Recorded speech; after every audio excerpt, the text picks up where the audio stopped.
Hello and welcome to the latest video and podcast from Fantasy Football Scout as we look ahead to game week 34. It's a double game week. My name is Joe and today we'll be looking to see who is due a goal or assist using Fantasy Football Scout's trusty goals and assists imminent tables. As usual, I'm joined by Fantasy Football Scout's deputy editor, Tom Freeman. Welcome, Tom. How are you? Yeah, I'm all right, thanks, Joe. Yeah, we were just saying before we came on air then it both had pretty average game weeks. I think I've got 67 points, but like you just said there, we've got a big double coming up, big opportunity for points. So yeah, looking forward to it. I think I'm pretty set on one of my moves. Another one, considering a few names. So yeah, looking forward to having a look at the tables and it feels like we're coming into that period of the season where we want one or two differentials, and these tables normally good for that. So yeah, let's see what they throw up. Yeah, definitely. So myself and Tom will be doing a team selection video revealing our teams, our drafts, our moves for game week 34. I've also done a wildcard draft for 35 because I'm more thinking about that at the moment. It's a bit more interesting for my team because I already pretty much know what moves I'm going to make. But that will be later today. Meanwhile, yes, we'll be looking at the goals and assists imminent tables. This is essentially looking at underperformers, really, who's due a goal, who's got the good stats, but they're not delivering at the moment. So we'll look at some of the names on there. We'll look at how we've done as well. We'll also offer a reminder. Do press that like button and do remember to subscribe. Keep up to date with our latest videos and podcasts, and welcome those early birds joining us in the live chat. FPL Copycat, Kaya, Sakan, Thomas, and many more. Thanks so much for joining us. We're going to be having a live Q&A at the end as well of the show, so do think of some questions, and then me and Tom will answer them as best as we can towards the end of the show. Okay, let's just start off. We'll go for the goals and assists imminent tables for game week 33, see how we did. It's a bit of a mixed bag. We had quite a few no-shows, a lot of rotation.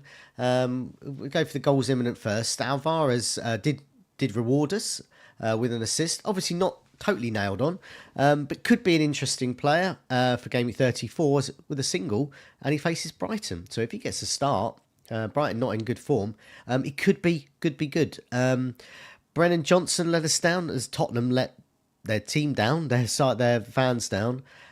Tony didn't show up. Eze, we'll come back to him in a second. Eze got a goal. Szoboszlai, yeah, he I think he was in the, I can't remember, he was in the original leak and then not. And there's speculation that some of those leaks were deliberately planted to flush out the leakers. So if a leaker put Szoboszlai starting, they've been flushed. Lewis Potter at Brentford, not particularly interested in him. Gabriel at Arsenal let us down. They got 0 points. But you and I, as Ben White owners, we didn't care. We liked that, didn't we? Absolutely, yeah. I got a little bit fortunate with that, but what was it, 5 points? I think Ben White returned in the end, and got a small rank boost off that with obviously Saliba and Gabriel losing the clean sheet. So it's Eze I wanted to come back to. No, Eze, Crystal Palace at top of the season ticket for game week 34. They have got 2 home games, West Ham and Newcastle. So they're sort of on paper tough, but they're, can easily score. For their attackers, I think this is a good fixture. Yeah. Eze's certainly one of my top targets. I'm going into this, as you are, Tom, without a free hit. So my transfers I want to use wisely, and Eze's top there. But yeah, it was a great audition, wasn't it? A goal. Yeah, he looked good, didn't he? He was real good outlet on that left-hand side, and with Tyreek Mitchell pushing up really high behind him, that all of Palace's threat came down that side, I thought, especially in the first half. So yeah, I think these 2 fixtures are good for them because they'll be playing West Ham, who are in Europa League action on Thursday. They'll be travelling to Leverkusen. I don't think we give them much chance over there, but we saw how leggy they looked against Fulham at the weekend, and maybe the April schedule, they've played a lot of games, is just catching up with them a little bit. So good time to play them. And Newcastle, much better at home. So the fact that they're having to travel there, I'd give him a chance of getting returns in both games. So I suppose the big question for many will be Eze or Elise. And who to go for, but in truth, they're both really nice options, I think. Yeah, I did a free hit guide video this week. I also did a video with FPL General, who is free hitting as well. I do advise people to go look at both of those, especially if you're free hitting, but also if you're just like us and using transfers. But yeah, I was recommending Eze and Elise. I mean, if you're on a free hit, don't mess around. Eze and Elise, just get them both in. I think they're both good options there, and you've got the freedom to do that. Our assists imminent table, a lot of blanks here. So I'll go through them, and I will dwell on one player. Foden didn't turn up, blank. Fernandez, 2 goals, we'll come back to him. Odegaard, blank. McNeil for Everton, a blank. Willian, a blank for Fulham. So he's not the flavour of the month at the moment with Fulham. So the likes of Pereira, probably, who did score a brace, probably better. Pascal Gross at Brighton, blanked. Grealish at Man City, blanked. And Szoboszlai, I mentioned, he blanked as well. I want to come back to Fernandez because he is a good option for Game Week 34. No double game week, but he's at home to Sheffield United. He's come into some form, and he's made an appearance in my wildcard draft for 35. Because he's on penalties and things. I just think he could be a better option. Worth a go. But yeah, Fernandez. I was mentioning him for 35, but 34. I think he's quite a strong pick, free hitting or not. At home to Sheffield United, just one game, but pretty good one. Yeah, they've got a couple of good games at home in a row, haven't they? They've got Burnley as well after. So he'll be overlooked. I mean, if you're playing a free hit, you're naturally going to gravitate towards those players who play twice. But he's put in, it's strange, isn't it? United are really bad. They're still really bad. But Bruno is just coming into a bit of form. He's ticking over. I think it's 7 attacking returns in 7 games, something like that. And had a look at some stats earlier, and he's taking lots of shots as well. I think he's had 18 shots in his last 5 games. Yeah.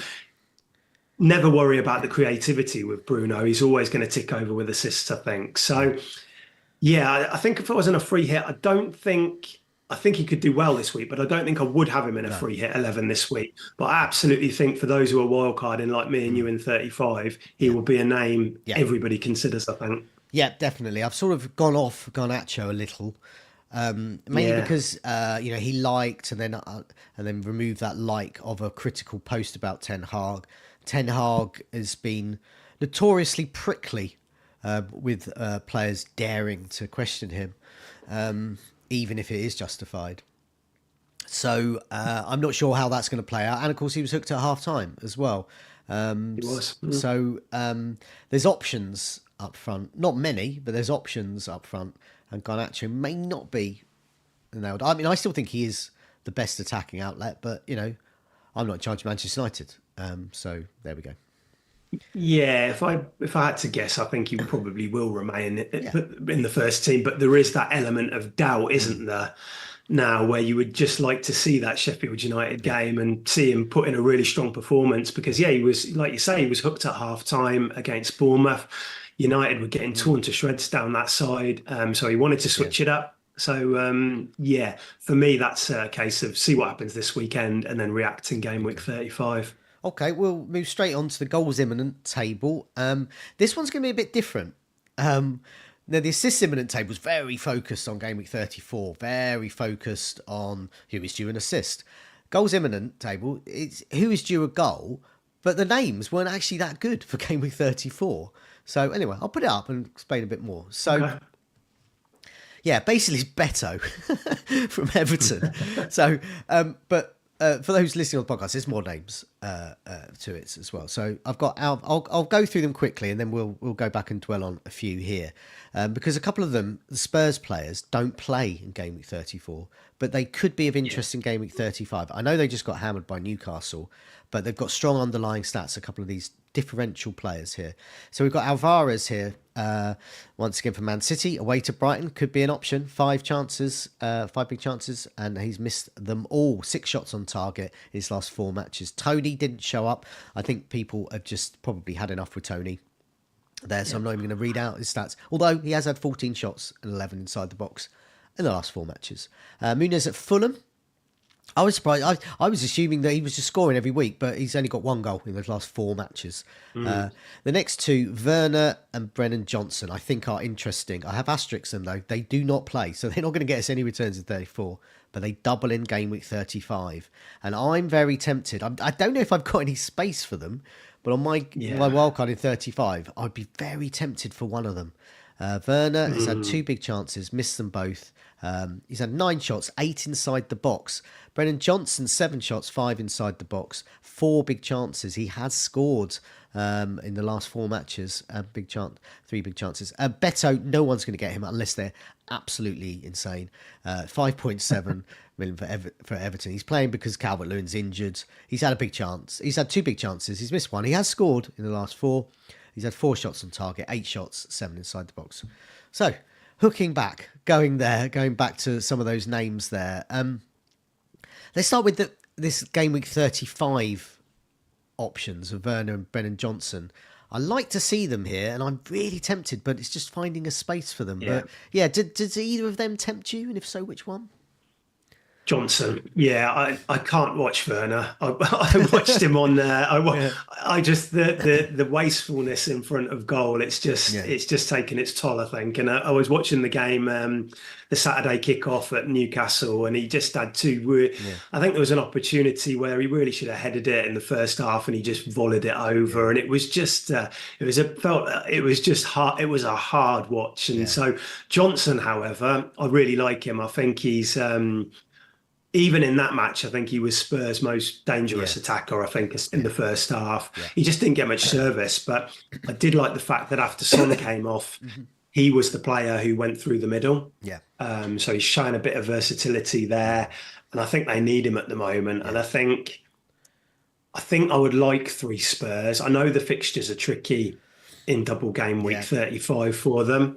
They're not straightforward, but I think I would like 3, and 2 attackers definitely makes sense over a defensive double up or something like that. And I think he would be the person with Son at the moment that I would go for. So yeah, I like Johnson a lot. Yeah, in game week 35, it's Manchester United at home to Burnley. That looks like a great fixture, and I do like Bruno Fernandes, or indeed some people want for Garnacho. It's a great fixture for them, but I guess in essence I'd be going for Fernandes really for 37. So I am very tempted to get Brennan Johnson in, but sort of reverse engineer it. So basically I've got Fernandes actually in my team, but I get rid of him. I don't have him for 35. Go Brennan Johnson, and then in 36, when Tottenham are against Liverpool and Manchester United against Crystal Palace. So either 36 or 37, Fernandes can come in there. So it's sort of booking in a transfer, but it's a double. So I do like Brendan Johnson. I know what you mean. I just feel that he is the third Spurs player to get in. Yeah, it feels like that now. And I look at those 2 fixtures, and Arsenal Chelsea is a tricky double, but they're playing Arsenal at home now in a North London derby. Yeah. I still think you would expect Spurs to score in that one. Yeah. I would anyway. And then it's away at Chelsea. And Chelsea got a clean sheet last night, but what is it? Their second of the year, I think, so far in 2024. So I'm not going to suddenly think that Chelsea is some massively solid defence. I think Spurs can score in both of those games. So I think Son probably won't be enough. You'll probably need another player on top of that. Everybody's going to captain Palmer, aren't they? I think after last night. So getting a couple of Spurs attackers might make sense. Definitely. Okay, let's move on to Assist Imminent. This is a bit more game week 34 orientated. Lots of names of players that are doubling. Some will be of interest, some won't be. Foden is top here. It's because he's not playing. So his last 4 matches at the moment, he's succumbing to rotation. It was interesting that he was dropped for this game, presumably a rotation and a rest. He was originally, according to the leakers, going to play, but according to Pep afterwards, there was absolutely no chance he was ever going to play. That was always the plan, and he even referenced the leakers were wrong, which suggests to me he's fully in let's flush these lads out mode with the leakers. So I'd be worried if I was privy to Man City team sheets and leaking them, especially when they were wrong. I would be a little worried at the moment, especially if you work for Man City or are close to Pep Guardiola. So yeah, Foden, good. a good option against Brighton away. Yeah, McNeil next for absolutely. Everton. People aren't going to go for Everton. I mean, they do have No. Nottingham Forest at home and Liverpool at home. So the Liverpool game, there's a slight edge there. Liverpool not in great form, and Everton Liverpool is, it's a derby, a big derby, huge derby. But yeah, people aren't going to go there. I reckon he could get us a return though, maybe. Yeah, I think a defender from Everton, Mm. even, I know they were terrible last night, Yeah, but generally they've been a reliable yeah, defence over the season. I think that's fine. I don't think there's space for McNeil, even in free hit teams no, and things like that. Um, there's a lot of competition there, isn't there? You've yeah, got yeah, Eze, Olise, and then even after that, you've got Sarabia, you've yeah, got Brereton Diaz, and I'd probably put them all ahead of McNeil, I think, to yeah, be honest. yeah, yeah, definitely. Like you say, Joe, it wouldn't surprise me if he gets an assist from a No, set piece or something like that. But yeah, I think you've got to be looking at the Palace mids over McNeil. definitely. Odegaard at Burnley's next. We're going to sort of sketch over him. He's created 6 chances. McNeil has created 8 chances and had 13 corners. Hence, Tom referencing possible assists from a set piece there. Next name, though, I do want to dwell on Odegaard's. We mentioned him for last week's review of the matches. Let us down, but he has created 7 chances. He's only had 1 corner. He has scored, he hasn't assisted, and just 1 successful cross. These aren't like earth-shattering stats, but he does look good still. And the Arsenal attack, Yeah. I still think is good. So a lot. It's a case of for me and you, we're double Arsenal defence and Saka, but others, particularly on a free hit, might think, oh, I'll just have Gabriel, Saka, and one more. Yeah. Havertz is Yeah. probably in the driving seat for many, but Mm. Odegaard could do well. He could chip in, easily get and a couple of assists, and suddenly you've got a huge double game week haul there. He's been in and out of your team this season. Mm. Odegaard, I think he's a reasonable. I think he's one that's going to be Yeah. overlooked. Yeah, absolutely. I think people will gravitate towards Havertz because of the run that he's been on, Mm, and I get that. But I think Odegaard, I think you'd agree, slightly more yeah, nailed in that team. I mean, Havertz has started 10 league matches in a row now, so but I still am hesitant to say Havertz is yeah, completely nailed because there could be a bit of yeah, rotation yeah. with a Trossard coming in or Jesus leading the line instead of him or something like that. Whereas Odegaard, I thought he was brilliant against Villa in the first half, and then obviously the whole team faded after Yeah. that, and they didn't really get in it in the second half. But I thought he was excellent first half. He did come off with a small issue. You might have spotted he's been Oh, okay. flagged in FPL. Um, but my understanding is that he's in training today. Okay. Arteta has a presser about 6 o'clock tonight, and I'm sure he'll be fine. Okay. So I don't, yeah, just monitor that if you're considering him, and maybe wait till closer to deadline. But can't see it being an issue. But yeah, I think he's a great option. When he returns, he normally gets bonus as well because of Yeah. his passing ability in that team. So yeah, I would seriously consider him if I was on a free hit this week. So Okay. alongside Saka, of course. Next name of interest for game week 35, I would imagine. Mudryk at Chelsea. Facing Arsenal in 34, so we're not as interested in Chelsea, apart from Palmer, who's going to be on all our benches. We won't get his points. Yeah, But Mudryk is one to consider. He's certainly putting his hat in the ring.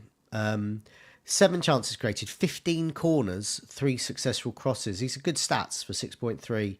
He is an intriguing differential for the double game week in 35, I think.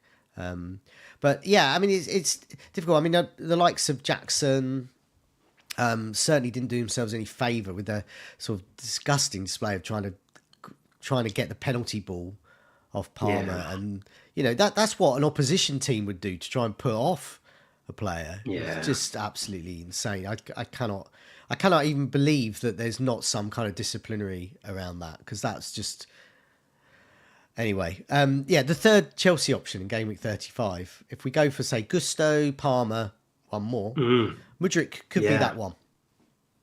Yeah, it's a bit like Spurs, isn't it? That third spot is pretty open, so we can kind of monitor Yeah. it and kind of then make a decision when the time comes. Mudryk, yeah, I'm still a little bit worried about his minutes. Hmm. Um, but Palmer's been playing in this kind of 10 role recently, which has then allowed Madueke and Mudryk to line up either side of him, which creates space for an additional winger if Palmer isn't on the right wing. So yeah, I suppose he's in the mix. Jackson, 3 attacking returns last night. I thought he looked good actually, bar that penalty incident. I thought he showed some nice touches. We have got this potential ban still over his head at the moment because Chelsea don't play their 32nd league game until they play Arsenal next. If he picks up a book, he's on 9 bookings. So if he picks up a booking in that game against Arsenal, he'll miss the entirety of double game week 35. Okay. So we need to be careful of that. If we're wildcarding like me and you, Joe, it's fine. You can just make a decision. Yeah. But I don't think anybody will bring him in this week anyway. It doesn't make sense to with Arsenal. But yeah, we might be searching around, and he might not be included in that conversation. But let's see anyway. But Mudryk, I think I'd put a little bit below Jackson at the moment.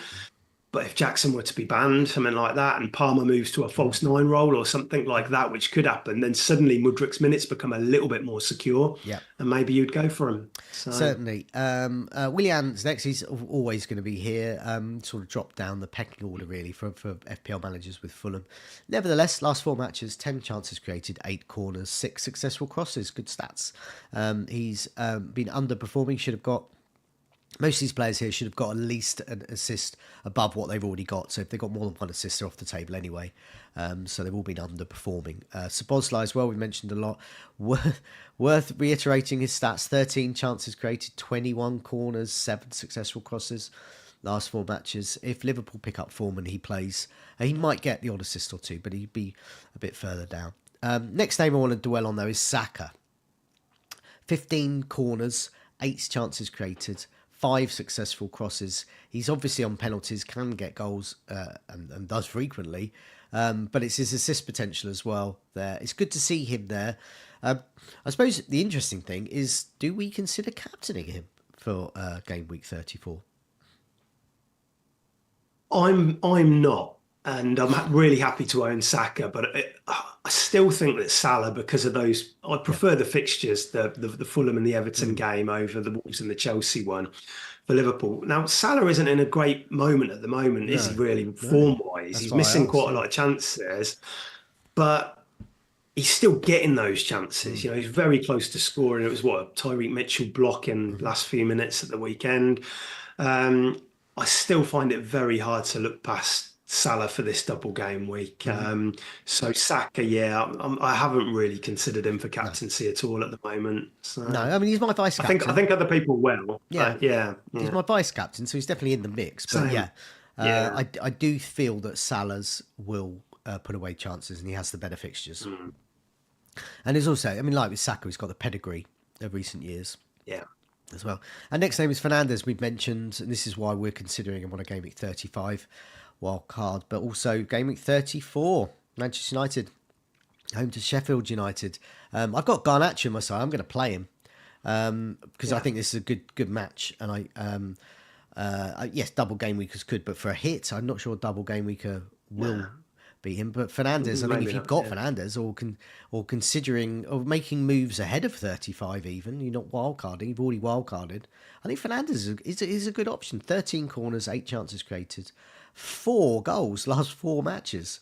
No assists though, which is what we usually associate him with. 5 successful crosses. He's a great assist potential stats to go along with the 4 goals he scored in as many matches. So, Fernandes. Yeah, I mean, I guess we've sort of spoken about him really. But yeah, absolutely. And just to add in as well, the thing which I do like about Fernandes is the minutes, and there are no fears when the team sheets drop at United. And if Arsenal and Man City are to progress this week into the Champions League semi-final, which isn't done and dusted, but if they do, then we're going to have, all of these rotation fears that we had over the weekend, they're going to pop up again in a couple of weeks' time. So that's why players like Fernandes and as well players like Ollie Watkins, who did well at the weekend, they're all getting overlooked, aren't they? But they're still delivering. So I think Fernandez will definitely be on my kind of short list for game week 35 wildcard. Definitely. Okay. Well, it's been quite a speedy goals and assist imminent tables because we've got other things to think about with 35 as well. Not many names on the goals imminent table at the moment, so we've got plenty a bit of time for some questions. So if you've got any questions in the live chat, do put them in, and I'll try and find them. Do put a question mark on them. I know it sounds weird to put a question mark on them, but it just makes it easier to see. Some people don't have time to put a punctuation in. So if you've got any questions, let us know and we will answer them. Okay, I'll go and have a look now into the live chat.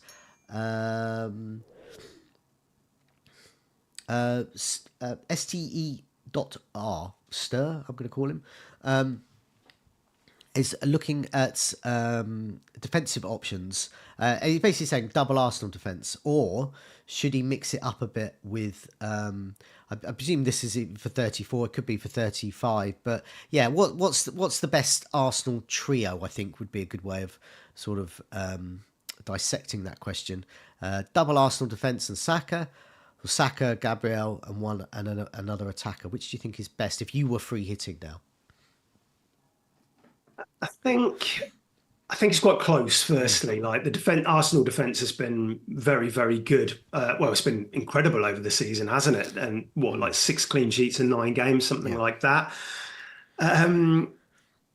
If I was free hitting though this week, I think I would go double attack because it's a way of differentiating the team a little bit, because all of the teams like mine and yours, Joe, who aren't free hitting, have already got our double Arsenal defenders in place.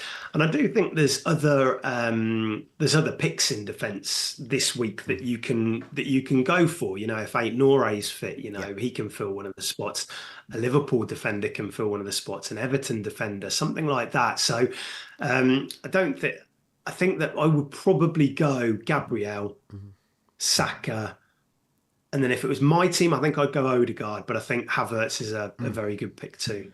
Yeah, I mean, I would still go Arsenal double defence because I keep mentioning Ben White, but as I've highlighted many times in the recent weeks, why are you getting 10 points more than me?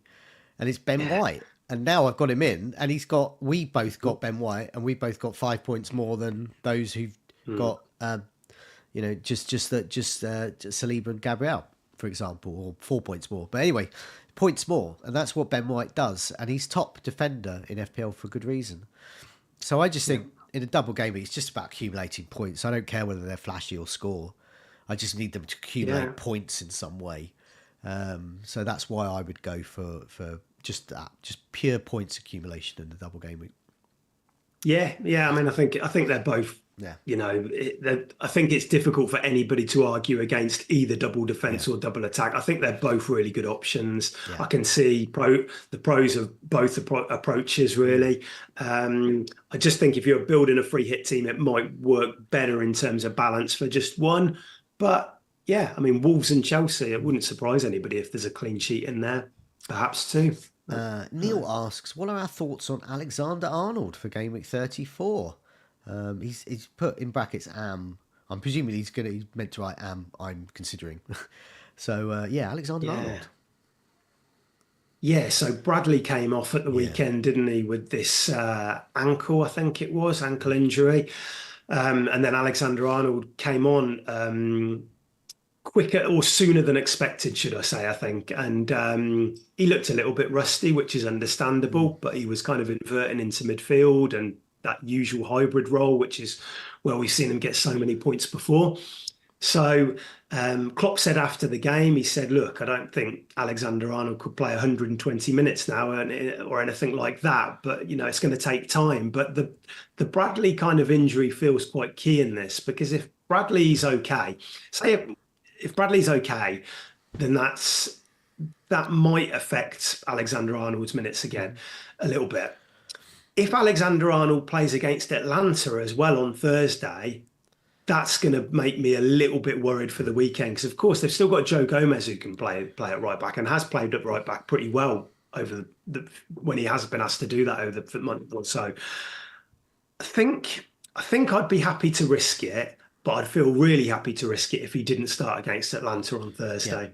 So I Luca. just think it's that stage of sorry, John. I just No, think no, it's sorry. that stage of the we're at that stage of the season, aren't we, where we're looking for those big hauls, big Yeah. differential players, and Alexander Arnold is one of those players who could do that.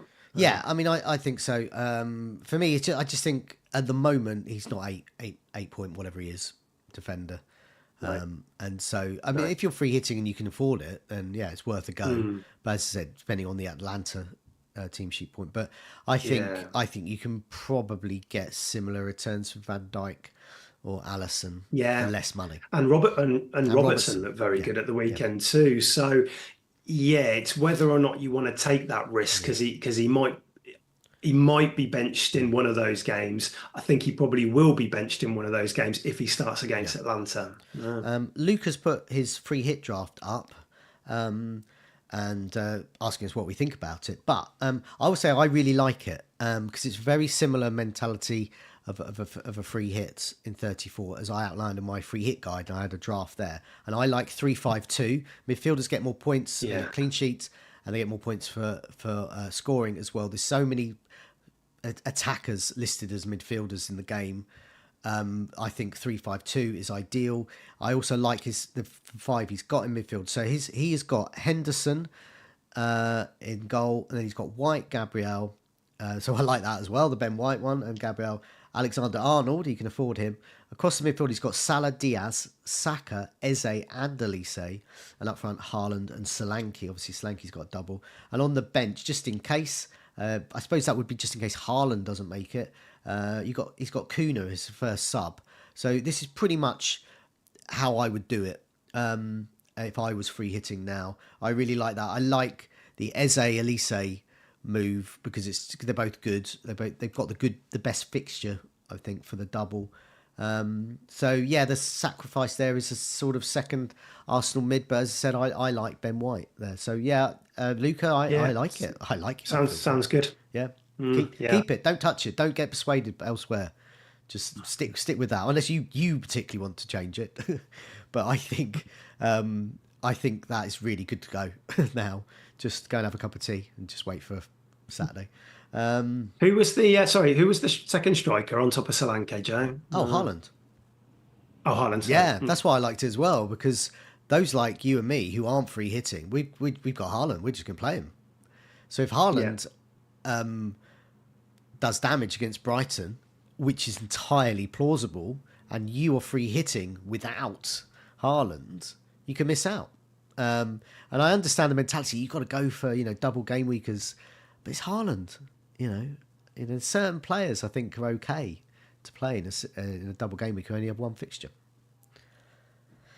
Yeah, I'm not going to say to anybody don't play Haaland, No. yeah, because I mean they have got this FA Cup semi Yeah, after the deadline, but the beauty of that squad that this poster has put in, he's got Cunha first sub. yeah. So if That's Haaland what, were to miss out, you've got a double game week forward to step in. and that was exactly the strategy I was proposing in that free hit guide was make sure you got a good first sub.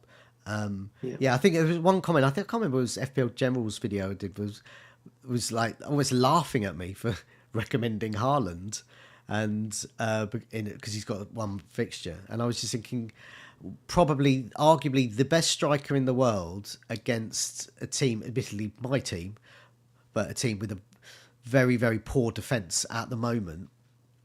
Whatever next, So Yeah, I just think it's one of them. I think would he be in my free hit team? He might not be, but I'm certainly not going to criticise other people for picking Erling Haaland No. in a free hit squad. If I was saying get Beto in or something, I can understand the laughter, but it's Haaland, for God's sake, against Brighton. That's a really good game.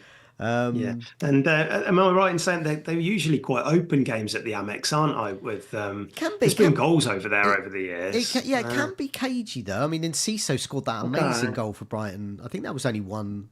I think we lost that 2-1 or something, or it was 1-1. Okay.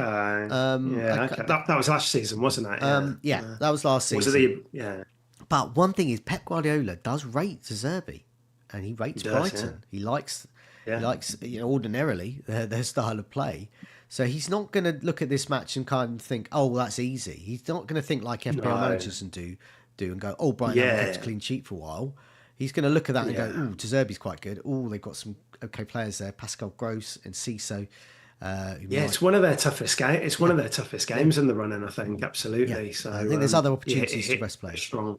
Yeah. Yeah. Um, duh, duh, duh. Kieran says, despite Palace's last result, they've been pretty shocking in 2024. I'm surprised Yeah, it's Newcastle fair. players are Yeah. popping up on these tables. Well, for a start, they're not popping up on these tables. I'm not. I would say Newcastle players are good to get, particularly for home. But I think Palace, since they've got the new guy, have looked really good. And this was the first opportunity, I think, for a while where they've had Eze, Elise, and Mateta up front, which is their ideal front three, I would imagine. Yeah, well, I think they won their first game under Glasner and Yeah, they beat Burnley. I think it was 3-0. yeah, They didn't look a massive threat in a few games when I watched them after that. yeah, But I think the key here, and you alluded to mm, it then, Joe, is they're getting players back. And this is the first time we've seen Olise, Eze, and yeah, Mateta. When those three are playing together, I think they'll cause a lot of teams yeah, problems. And I think that's the difference now between it's getting Olise back is so big for Palace yeah, because there's such a drop off in quality between him and Jordan Ayew, who's been playing the same role. It gives them so much more creativity in behind the striker, and Eze benefits from that. Mateta does; they all do. So, yeah, um, I'm not saying that West Ham have got, Palace have got the same yeah, firepower as Arsenal or yeah, Liverpool, but I think looking at their prices this week yeah, for what 5.6 mm, million, 6 million, that kind of. I think they're worth the roll of the dice definitely. in a double with two home games. So Yeah. Oh, Kieran has clarified that he's surprised Newcastle players aren't on these tables. Well, once again, don't be surprised. They're not on these tables because they've already delivered. Why yeah, would Anthony Gordon and big time. Isak be on these tables? Even Ashley Barnes, even Barnes has done well. Harvey, yeah, Harvey yeah, Barnes yeah, got the wrong one. I've got Brighton, ex-Brighton players on my mind.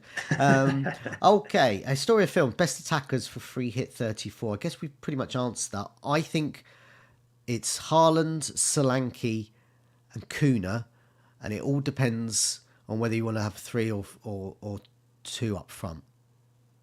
yeah. I think Solanke is the best pick. I think that he has to be Yeah, in a free hit team. I mean, we haven't mentioned it, but I think everybody's going cold on Darwin, understandably, aren't they? I think if we would have built these free yeah, hit drafts maybe 2 or 3 weeks ago, he would have been in the vast yeah, majority of them. But I think because he missed that decent, well, he had a chance, mm, saved a really good one at the yeah, weekend, didn't he? He probably should have picked the corner out there. And then he got hooked early, didn't he, as well? You've got Jota coming back. Um, You've got Gakpo mm, who can replace him like for like as well. So yeah, people are a bit. So I think Darwin has fallen down a bit now. But so I think you've got Solanke.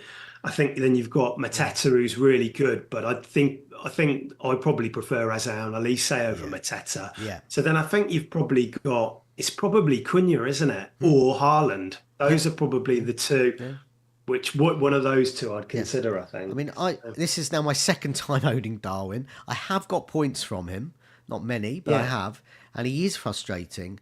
And there's two schools of thought. There's the Klopp school of thought, which is he gets so many chances. Of course, he's going to miss some, but he's getting more chances than most people. And the other one is that he's just not that good. And I'm erring towards that one in that he's a bit of chaos.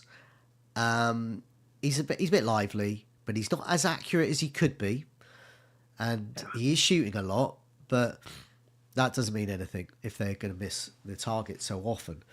So yeah, I Yeah. will when I after game week 34 when I wildcard, Darwin will no longer be part of my plans as most people's, and I'm not sure I'll ever go back there. I've had it now. It's twice. Yeah. It's twice now. So I'll give him one Yeah. final go in 34. Yeah, I think with my FPL hat on, I don't necessarily mind the forwards missing the chances. I like my forwards getting chances, but they've got to be Yeah. they've got to be doing something. It can't be like Jackson over that period earlier in the season where you're just missing chance after chance Yeah, and yeah, then still not scoring. You've got to it's a bit like Haaland misses a lot of chances, yeah, but he also scores a lot of yeah. chances, so you don't mind it so much. But Darwin, it does feel like it's dropped a little bit, and I think he'll play against Atlanta on Thursday.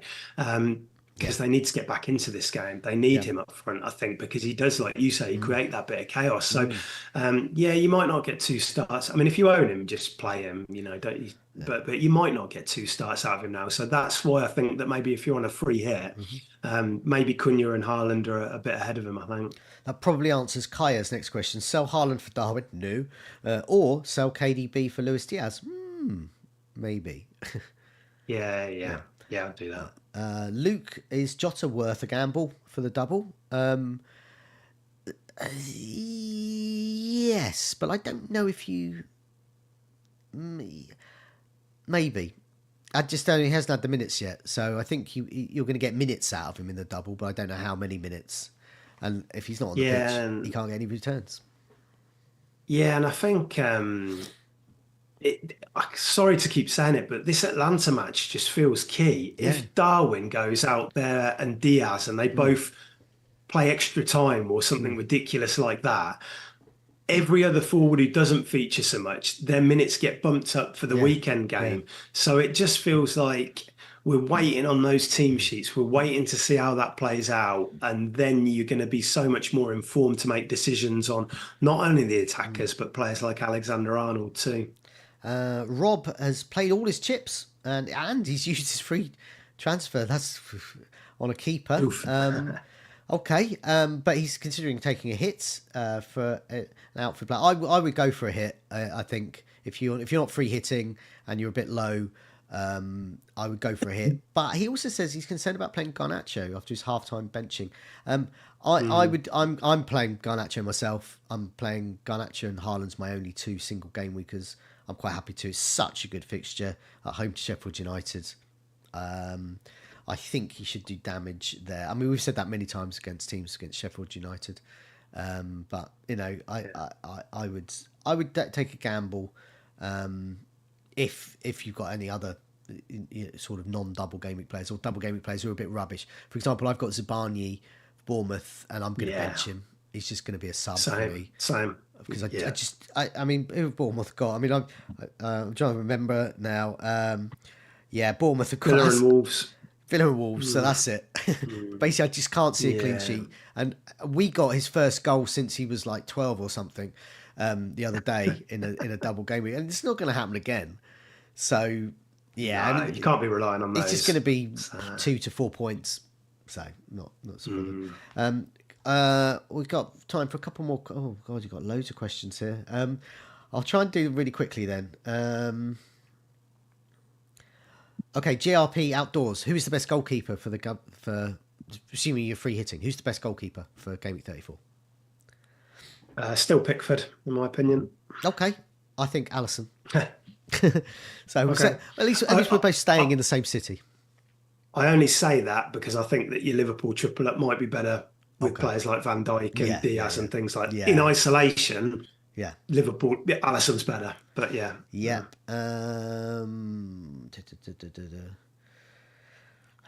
Kuna or Mateta? I say Kuna because there's more options. I would want Elise and Eze. And then Cunha. Lots of people agreeing with me about Darwin. Historia Films, Darwin ain't Palmer. That's true. He's definitely not Palmer. Luckily, a lot of these aren't questions. They're just basically slagging Darwin off. Okay, FPL Copycat. What about Eze as captain? And I must admit, I am tempted. Yeah, I mean, it depends what your risk appetite is. It depends how happy you are saying, I'm not going to go for Salah. And he hasn't been great recently. He's going to be... I don't know what his EO will be, but Salah will be massively owned, won't he? Yeah. If you've got him, though, it's not going to hurt quite as much as not owning him at all. I just think we're at that stage of the season where if you want to have a bit of fun with it and you want to go with something a little bit different, as long as you're aware of what could happen if Salah does go off, which can happen in any game. Yeah. We've seen it before where he can get a hat-trick, in games you don't even expect him to sometimes. But I just think it's that stage of the season where you might want to have a bit of fun and roll the dice a bit. And Eze, Yeah, he's probably up there, isn't he? I mean, you've Yep. got Salah, you've got Saka. Yep. Um, yeah, he's probably he'd be Yeah. in the mix, I think. Yeah. So yeah, I don't mind it. That answers another question there. Apologies, I've forgotten who asked it, but basically saying who is the. Oh yeah, so Abod asked who's the best captain other than Salah, Saka, Haaland. We just answered that. Eze, I think. Yeah, it probably is Eze. Yeah. Yeah, I thought about because Solanke, because Bournemouth had got Mm, those two away games, and yeah, I think Eze probably is yeah. the Okay. best of that kind of chasing pack and Yeah. the best differential captain for sure. So FPL Fred thinks Solanke away against the two best keepers in the league currently in Martinez and Sarr could be a potential double game week trap. Yes, possibly. I don't put it this way. I wouldn't captain Solanke, but he's one of the first names no, on the team sheet for me, free hitting or not.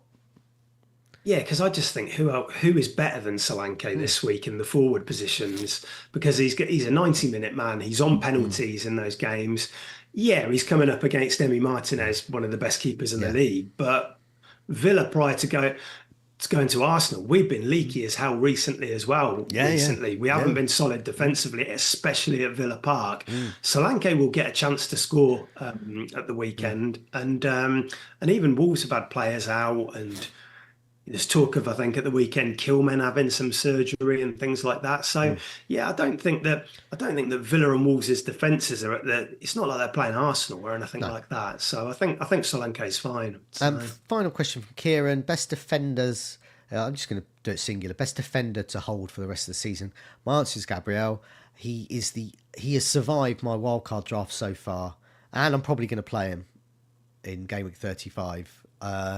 Any team that is bad defending set pieces is time for Gabriel to possibly get a goal. He's so many matches. He either does score yeah, or he looks like he's going to score. And of course, we know about their clean sheet potential. Gabriel, definitely. yeah, I think it would be Gabriel. I think you could maybe mention Van Dijk as well, but Liverpool aren't looking that Yeah. secure at the back at the moment. I think Everton have got as well as this double, they've got decent fixtures as well. So if you wanted like somebody much cheaper than Gabriel and you wanted to go, I mean, Branthwaite went off with a knock last night. I think he'll be all right. But if you want to go like if you want a really cheap defender to just hold for the rest of Yeah. the season, I'd probably say it'd be an Everton defender. Okay. Thanks so much for joining me, Tom. Thanks everyone in the live chat. Thanks for all your questions. Sorry we didn't get around to all of them. Hopefully we've answered most of the sort of key points there. Until next week, good luck with the game week and see you again. Cheers, Jane.